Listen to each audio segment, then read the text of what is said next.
সন্ধ্যার পরে ঘটল এক অবিশ্বাস্য ঘটনা। শেখ হাসিনাকে বৈধ প্রধানমন্ত্রী বলে ঘোষণা দিয়েছেন পররাষ্ট্রমন্ত্রী খলিলুর রহমান। প্রমাণপত্র সহ ভয়ানক সব তথ্য সামনে এনেছেন তিনি।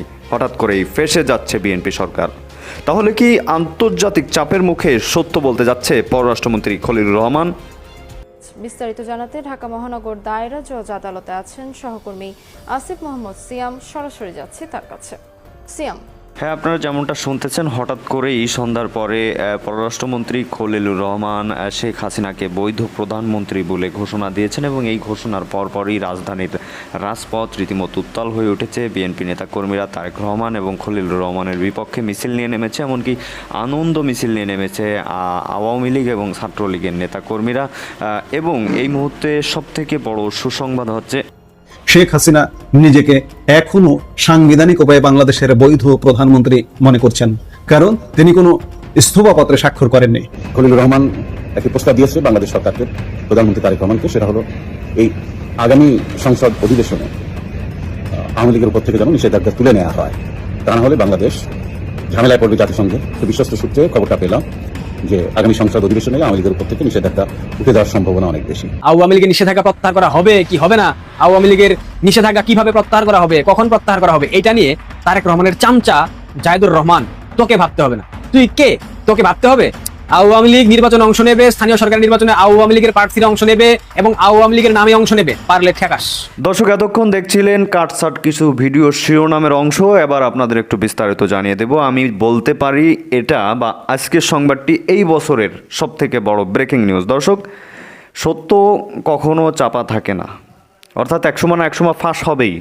খলিলুর রহমান অর্থাৎ তারেক রহমান, যাকে নির্বাচিত ছাড়াই যাকে ভালোবেসে পররাষ্ট্রমন্ত্রী বানিয়েছেন, সে আজকে যেসব প্রমাণপত্র তুলে ধরেছেন, সেসব প্রমাণপত্র ফাঁস হয়ে যাওয়ার পরে বিপদে পড়ে গেছে বিএনপি সরকার। যদিও সংসদ অধিবেশন একের পর এক চলেই যাচ্ছে, বিএনপি সরকার হিসেবে একটা গঠিত হয়ে গেছে, তারপরও বিএনপি সরকারের আজকে গদি থরথর করে কেঁপে উঠেছে খলিলুর রহমান যখন এই তথ্যপত্রগুলো সামনে এনেছেন। অর্থাৎ শেখ হাসিনা যে এখনও বৈধ প্রধানমন্ত্রী, তিনি এই কথাটাই বলেছেন।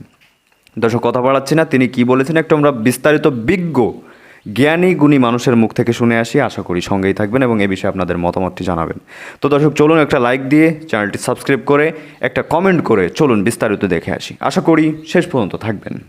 একটা জোর গুঞ্জন শুরু হয়েছে, জোর আলোচনা শুরু হয়েছে যে বাংলাদেশ ঝামেলায় পড়বে, খলিলুর রহমান ঝামেলায় পড়বে, এমনকি চাপের মধ্যে তার পথও চলে যেতে পারে, এমন পরিস্থিতির দিকে যেতে পারে যদি সেই পরিমাণ পরিবেশ সৃষ্টি হয়। এই জন্য তার আগে, এইগুলো ফেস করার আগে খলিলুর রহমান একটি প্রস্তাব দিয়েছে বাংলাদেশ সরকারকে, প্রধানমন্ত্রী তারেক রহমানকে। সেটা হলো এই আগামী সংসদ অধিবেশনে আওয়ামী লীগের উপর থেকে যেন নিষেধাজ্ঞা তুলে নেওয়া হয়, তা না হলে বাংলাদেশ ঝামেলায় পড়বে জাতিসংঘে। তখন এই যে বিনা ভোটের সরকার গঠন, যেদিন ভোট তার আগের দিন সিলমারা শেষ, এই যে ইলেকশন হয়েছে, যে ভোটারবিহীন ভোট, তখন এটা ইস্যু হয়ে দাঁড়াবে। তখন সারা বিশ্ব থেকে চাপ তৈরি হবে এবং মধ্যবর্তী নির্বাচন জন্য তখন সারা বিশ্ব এক হয়ে যাবে। সেই পরিস্থিতিতে বিএনপি মাইনাস হয়ে যাবে রাজনীতি থেকে এবং এগিয়ে আসবে আওয়ামী লীগ। এই বিষয়গুলো তারা আলোচনা করে তারা নিজেদের মধ্যে বলাবলি করছেন।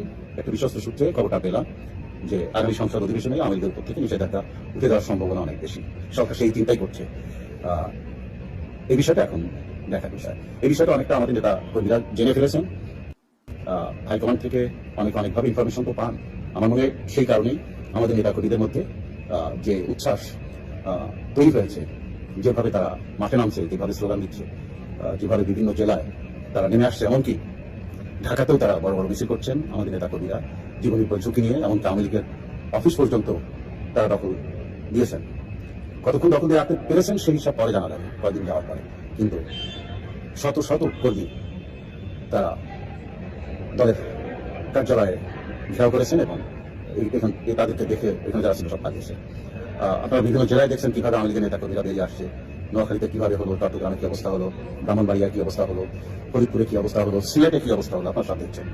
তো আমি আশা করি শীঘ্রই আমাদের দলের উপর থেকে এই দুঃসময় কেটে যাবে। এই দুঃসময় কেটে যাওয়ার পর যে আওয়ামী লীগ সামনে আসবে, সে আওয়ামী লীগ সারা দেশের মানুষকে সাথে নিয়ে একটি উন্নয়নের বাংলাদেশ করবে। আওয়ামী লীগ কিন্তু প্রতিশোধ নেওয়ার জন্য ফিরে আসছে না। যে বিএনপি বা এনসিপি বা জামাত আমাদের উপরে গত 2 বছর যে অন্যায় অত্যাচার করেছে, আমরা তার তালিকা করে রাখছি বা তালিকা ধরে ধরে আমরা তাদেরকে মেরে ফেলবো, ওই জিঘাংসা নিয়ে কিন্তু আওয়ামী লীগ মাঠে আসছে না, আওয়ামী লীগ ফিরে আসবে না। আওয়ামী লীগ আসবে একটি সাজানো গোছানো দেশ ধ্বংস হয়ে গেছে, এই ধ্বংসযজ্ঞ থেকে দেশকে তুলে আনার জন্য। আমাদের দেশের মানুষ মহা বিপদের মধ্যে পড়ে গেছে, দেশবাসীকে বাঁচানোর জন্য আওয়ামী লীগ এগিয়ে আসবে। আমাদের দেশের নারীরা মহা বিপদে আছে, এমন একটা দিন নেই যেদিন রেপ হচ্ছে না বা এইসব সংবাদ আসছে না, তাদের রক্ষার জন্য আওয়ামী লীগ এগিয়ে আসবে। আওয়ামী লীগ এগিয়ে আসবে প্রতিটা মানুষের অধিকার রক্ষা, গণতন্ত্র চর্চার, মানবাধিকার প্রতিষ্ঠার প্রত্যয় নিয়ে আওয়ামী লীগ ফিরে আসবে মানুষের ভালোবাসায়। আমি আহ্বান জানাচ্ছি জনাব তারেক রহমানের প্রতি, অনেকটি বিলম্বে আপনি ঘোষণা করুন বাংলাদেশের গণতন্ত্রের চর্চার জন্য, গণতন্ত্রের চর্চা অব্যাহতের জন্য সকল দলকে রাজনীতি করার সুযোগ দেওয়া হবে। যে ভাষায় আপনার দলের সাধারণ সম্পাদক মির্জা ফখরুল সাহেব বলছেন যে আওয়ামী লীগ সহ সকল দলকে রাজনীতি করার সুযোগ দিয়ে গণতন্ত্রের চর্চার পরিবেশ সৃষ্টি করা দরকার। উনি বেশ কয়েকটা বক্তব্যের কথা বলেছেন, এখন আমরা সরকার প্রধানের মুখ থেকে শুনতে চাই। আর সারাউদ্দিন আহমেদ সহ অন্যান্য মন্ত্রীরা যারা এখনো আওয়ামী লীগের উপর বিষোদ্গার করছেন, তাদের শুভবুদ্ধি উদয় হোক, তারা গণতন্ত্রের পথে ফিরে আসুক, মারদাঙ্গা এই পরিবেশ থেকে ফিরে আসুক। এদিকে আপনারা জানেন বর্ডারে কি অবস্থা হচ্ছে, বর্ডারে কাঁটাতারের বেড়ার ওপাশ থেকে ভারতের সাইড দিয়ে তারা লম্বা রাস্তা করে দিয়েছে। তারা তাদের সেনাবাহিনী, তাদের আইন শৃঙ্খলা বাহিনী, তাদের বর্ডার গার্ড ফোর্সের গাড়ি বা বিভিন্ন সাজোয়া গাড়িতে যে কোনো সময় আসতে পারে, তাদের রাস্তা ঠিক করে নিয়েছে, আমাদের রাস্তা ঠিক করা হয়নি।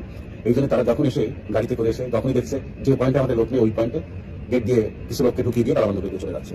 আর আমাদের বিজিবির 70,000 বিজিবির মধ্যে 60,000-62,000 অলরেডি তারা মোতায়েন হয়েছে। মোট 70টা স্পটে এই গন্ডগোল হচ্ছে, মানুষ ঢুকিয়ে ফেলার, তো সেই সব জায়গায় তারা পাহারা দিচ্ছে। কিন্তু তারা 6 ঘন্টা পর একটা শিফট শেষ হচ্ছে এইভাবে। তারা রাস্তায় ঘুমাচ্ছে, তারা জমিতে ঘুমাচ্ছে, তারা গর্তের মধ্যে ঘুমাচ্ছে, এই হলো অবস্থা। এভাবে হয় না। প্রস্তুতি যখন তারা নিয়েছে, প্রস্তুত আপনাদেরকেও হওয়া উচিত ছিল। ওরা রাস্তা দিয়ে গাড়ি নিয়ে আসবে আর আপনারা এই দৌড়ায় এই জমির ভিতর দিয়ে, ওর খালের ভিতর দিয়ে, ওর পুকুরের পাশ দিয়ে দৌড়ায় যে আপনারা ভারতের বর্ডার গার্ড ফোর্সকে তাড়াবেন। এই কি হয়? যুদ্ধ হয় সমানে সমানে, শক্তি প্রদর্শন করতে হয় সমানে সমানে। তারা রাস্তা করেছে, আপনারা রাস্তা নির্মাণ করুন। তারা গাড়ি নিয়ে আসছে, আপনারা গাড়ি নিয়ে যেন যেতে পারেন সেই পরিবেশ করুন। এখন গন্ডগোলটা কমিয়ে দিয়ে আগে বর্ডারের এলাকায় নিজেদের রাস্তা তৈরি করুন এবং সেই সব এলাকার আশেপাশে হাসপাতালগুলো উন্নত করুন। যে কোনো সময় যে কোনো কিছু করতে যেন আপনারা চিকিৎসা নিতে পারেন, আপনারা আশ্রয় নিতে পারেন, সেই ব্যবস্থা করুন। তারপরে ভাবা যাবে যে বর্ডার নিয়ে কি করবেন। ইমিডিয়েটলি চেষ্টা করুন, তা নাহলে বর্ডার গার্ড ফোর্সের বিজিবি ওখানে তারা পেয়ে উঠবে না, আনসার বাহিনী নিয়ে গেছে, তারা তো পারবেই না। এরপর সেনাবাহিনীকে নিতে হবে, এইসব কিছু করার নেই, সেনাবাহিনীকে যেতেই হবে। আর এদিক দেশের মধ্যে সকল দল যখন রাস্তায় নেমে যাবে, তখন কিন্তু সরকার দেশ চালাতে পারবে না, পুলিশ এদেরকে থামাতে পারবে না। তাই আমি তারেক রহমান সাহেবকে অনুরোধ করবো, আসুন গণতন্ত্রের রাজনীতি প্রতিষ্ঠা করুন এবং সবাই মিলে আসুন চেষ্টা করুন। বাংলাদেশের রাজনীতিতে বাংলাদেশ আওয়ামী লীগ প্রাসঙ্গিক ছিল, আছে, থাকবে। আওয়ামী লীগের নিষেধাজ্ঞা প্রত্যাহার করা হবে কি হবে না, আওয়ামী লীগের নিষেধাজ্ঞা কিভাবে প্রত্যাহার করা হবে, কখন প্রত্যাহার করা হবে, এটা নিয়ে তারেক রহমানের চামচা জাহিদুর রহমান, তোকে ভাবতে হবে না। তুই কে? তোকে ভাবতে হবে। সরকার চাইছে আওয়ামী লীগের কর্মকাণ্ড নিষিদ্ধ থাকুক। প্রধানমন্ত্রী তথ্য উপদেষ্টা জাহিদুর রহমান, সরকার চাইলেই কি, সরকার না চাইলেই কি? তোদের ভিত কি? তোরা কি নির্বাচিত সরকার? বাংলাদেশের 50% মানুষের সমর্থন না নিয়ে ক্ষমতায় বসেছিস, লম্বা লম্বা লেকচার মারিস। আওয়ামী লীগ কি কখনো বিএনপিকে নিষিদ্ধ করেছিল? করে নাই। আবার বলছিস স্থানীয় সরকার নির্বাচনে আওয়ামী লীগের কেউ ভোটে অংশ নিতে চাইলে অবশ্যই দলীয় ট্যাগ ব্যবহার করা যাবে না, ব্যক্তি হিসেবে অংশ নিতে হবে। জাহিদুর রহমান, হু আর ইউ? আওয়ামী লীগ নির্বাচনে অংশ নেবে, স্থানীয় সরকার নির্বাচনে আওয়ামী লীগের প্রার্থীরা অংশ নেবে এবং আওয়ামী লীগের নামে অংশ নেবে। পারলে ঠেকাস। কোনো হুমকি না, বাস্তবতা। বাংলাদেশের মানুষ বাংলাদেশ আওয়ামী লীগকে ফিরিয়ে আনবে তাদের স্বার্থে, শুধুমাত্র বাংলাদেশ আওয়ামী লীগের স্বার্থে। বাংলাদেশ আওয়ামী লীগ ফিরবে না।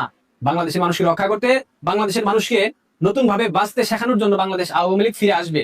তোর মতো কষা জায়েদ, তোর আব্বা হুজুর তারেক রহমান আওয়ামী লীগকে ঠেকিয়ে রাখতে পারবি?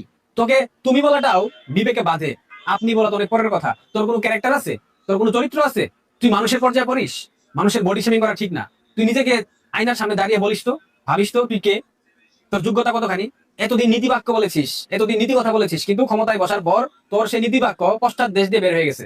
বলতি না বাক স্বাধীনতা, গণমাধ্যমের স্বাধীনতা, রাজনৈতিক দলের রাজনৈতিক স্বাধীনতা, গণতান্ত্রিক স্বাধীনতা, রাজনৈতিক দলের নির্বাচন অংশ নেওয়ার স্বাধীনতা। এখন কোথায় তোর সেই স্বাধীনতা? এখন কোন লজ্জায় বলিস আওয়ামী লীগের নিষেধাজ্ঞা, অর্থাৎ আওয়ামী লীগের কর্মকাণ্ড নিষিদ্ধই থাকবে? সরকার এটাই চাইছে। তোর সরকার চাইলেই কি রাখতে পারবে? বাংলাদেশ আওয়ামী লীগ কি জলে ভাষা পদ্ম? প্রশ্ন করছি তোকে। বাংলাদেশ আওয়ামী লীগ জলে ভাষা পদ্ম, শৈবাল, শেওলা, ছত্রাক? না, তোরা ছত্রাক, তোরা শৈবাল, তোরা শেওলা, তোরা পাকিস্তানের বীজ, তোরা রাজাকার, তোরা দেশদ্রোহী, তোরা বাংলাদেশের স্বাধীনতা সার্বভৌমত্ব বিক্রি করে দিয়েছিস।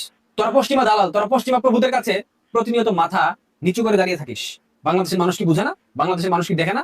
100 দিনে তোদের সফলতা কি? কি করেছিস বাংলাদেশের মানুষের জন্য? বলতে পারবি? একটা উদাহরণ দিতে পারবি? পারবি না। কাউকে তুই তুকারি করা মোটেও ঠিক না, বাট এই যে ক্যারেক্টার, একে তুই বলাটা আই থিঙ্ক বাজে কিছু না, মন্দ কোনো কিছু না। আপনারা মেবি এটা মানেন বা বিশ্বাস করেন। সুতরাং যারা ভেবেছিল রিফর্ম আওয়ামী লীগ, তাদের আশায় ঘুরে বালি। যারা ভেবেছিল শেখ হাসিনার রাজনীতি শেষ, তাদের আশায় ঘুরে বালি। যারা ভাবছে আওয়ামী লীগ স্থানীয় সরকার নির্বাচনে অংশ নিতে পারবে না আওয়ামী লীগের নাম দিয়ে, তাদের আশায় ঘুরে বালি হবে। যারা ভাবছে আওয়ামী লীগের নিষেধাজ্ঞা প্রত্যাহার করা হবে না, তাদের আশায়ও ঘুরে বালি হবে। খুব শীঘ্রই আপনারা দেখবেন। আবারও বলছি, বাংলাদেশ আওয়ামী লীগ জলে ভাষা কোনো পদ্ম না। বাংলাদেশের জন্ম দিয়েছে বাংলাদেশ আওয়ামী লীগ। বাংলাদেশে মাথা উঁচু করে বঙ্গবন্ধু কন্যা ফিরে আসবেন, এবং আজ বলে গেলাম, বঙ্গবন্ধু কন্যা বাংলাদেশের প্রাইম মিনিস্টার আবারও হবেন, এবং বাংলাদেশটাকে স্থিতিশীল বানিয়ে, বাংলাদেশের আইন শৃঙ্খলা ঠিক করে, বাংলাদেশের অর্থনীতিকে চাঙ্গা করে, বাংলাদেশের গার্মেন্টস সেক্টরকে চাঙ্গা করে, বাংলাদেশের চিকিৎসা খাত চাঙ্গা করে, বাংলাদেশের শিক্ষা খাতকে উজ্জ্বল করে তিনি সসম্মানে অবসরে যাবেন। দীর্ঘদিন নীরব থাকার পর অবশেষে দিল্লির নিরাপদ আশ্রয় থেকে কলকাতার ঐতিহ্যবাহী সংবাদপত্র এই সময়কে একটি অত্যন্ত বিস্ফোরক ও সবিস্তার লিখিত সাক্ষাৎকার দিয়েছেন বাংলাদেশের সাবেক প্রধানমন্ত্রী শেখ হাসিনা, যেখানে গণভবন ছেড়ে আসা, ইস্তফা না দেওয়ার নেপথ্য কারণ থেকে শুরু করে বর্তমান বিএনপি সরকারের মূল্যায়ন এবং নিজের বিরুদ্ধে আন্তর্জাতিক অপরাধ ট্রাইব্যুনালের দেওয়া মৃত্যুদণ্ডের রায় নিয়ে প্রতিটি বিষয়ে অত্যন্ত খোলামেলা কথা বলেছেন বঙ্গবন্ধু কন্যা শেখ হাসিনা। শেষ পর্যন্ত সঙ্গে থাকুন, কারণ এই সাক্ষাৎকারে লুকিয়ে আছে বাংলাদেশের রাজনীতির অনেক অজানা সমীকরণ। সাক্ষাৎকারের শুরুতেই শেখ হাসিনা অত্যন্ত আবেগঘন এবং চাঞ্চল্যকর এক দাবি করেছেন। তিনি স্পষ্ট জানিয়েছেন, প্রাণ বাঁচাতে মাত্র আধা ঘন্টার মধ্যে প্রস্তুত হয়ে ঢাকার প্রধানমন্ত্রীর সরকারি বাসভবন গণভবন ছাড়তে হয়েছিল তাকে, আর সেই কারণেই পদত্যাগ করার মতো কোনো সময় বা সুযোগই তিনি পাননি। এমনকি তিনি যে বাংলাদেশ ছেড়ে অন্য দেশে চলে যাবেন, সেটাও একেবারে শেষ মুহূর্তে ঠিক হয়েছিল। শেখ হাসিনার নিজের ভাষায়, আমি টুঙ্গিপাড়ায় চলে যাব বলে প্রস্তুতি নিয়েছিলাম, প্রকৃতপক্ষে আমি জানতামই না দেশের বাইরে যাচ্ছি। দর্শক, এখানে আমাদের বুঝতে হবে যে বাংলাদেশের সংবিধান কি বলে। শেখ হাসিনা সংবিধানের নিয়ম মনে করিয়ে দিয়ে বলেছেন, আমাকে পদত্যাগ করার সময় দেওয়া হয়নি। সংবিধান অনুযায়ী স্বহস্তে লিখিত পদত্যাগপত্র সশরীরে মহামান্য রাষ্ট্রপতির সামনে উপস্থিত থেকে তার হাতে তুলে দেওয়াটাই ছিল নিয়ম, কিন্তু সেই সুযোগ আমি পাইনি। গণভবন আক্রমণ করতে এলে আমার হাতে সাকল্যে 30 থেকে 40 মিনিট সময় ছিল। অর্থাৎ শেখ হাসিনা আইনি ও সাংবিধানিক জায়গা থেকে দাবি করছেন যে তিনি এখনো টেকনিক্যালি পদত্যাগ করেননি, কারণ পরিস্থিতির কারণে রাষ্ট্রপতির সামনে গিয়ে চিঠি দেওয়ার কোনো সুযোগই তার ছিল না। কিন্তু এখানে একটি টুইস্ট আছে। সম্প্রতি ঢাকার একজন বিশিষ্ট সংবাদপত্র সম্পাদক ও সাংবাদিক দাবি করেছিলেন যে 5 আগস্ট আন্দোলনকারীরা গণভবন ঘিরে ফেললে শেখ হাসিনা নাকি রাষ্ট্রপতির উদ্দেশ্যে 3 পাতার একটি পদত্যাগপত্র লিখেছিলেন এবং সেটি বিটিভির একজন কর্মীকে দিয়ে টাইপ করতে চেয়েছিলেন। পরে তড়িঘড়ি দেশ ছাড়ার সময় নাকি সেই 3 পাতার চিঠি তিনি নিজের ভ্যানিটি ব্যাগে পুরে নিয়ে চলে যান। এই দাবির জবাবে শেখ হাসিনা পরিষ্কার করে বলেছেন, দেশের মানুষের আর্থ সামাজিক উন্নয়নের জন্য তিনি দিনরাত পরিশ্রম করেছেন, তাই দেশ ছেড়ে চলে যেতে হবে এটা তিনি কোনোদিনও ভাবেননি। আর সাধারণ মানুষের লাশ বানিয়ে ক্ষমতায় টিকে থাকার চিন্তা তার কখনোই ছিল না। তিনি বুঝিয়েছেন, মাত্র 30-40 মিনিটের সেই চরম উত্তেজনাকর মুহূর্তে বসে 3 পাতার পদত্যাগপত্র লেখার মতো কোনো সময় বা মানসিকতা তার ছিল না।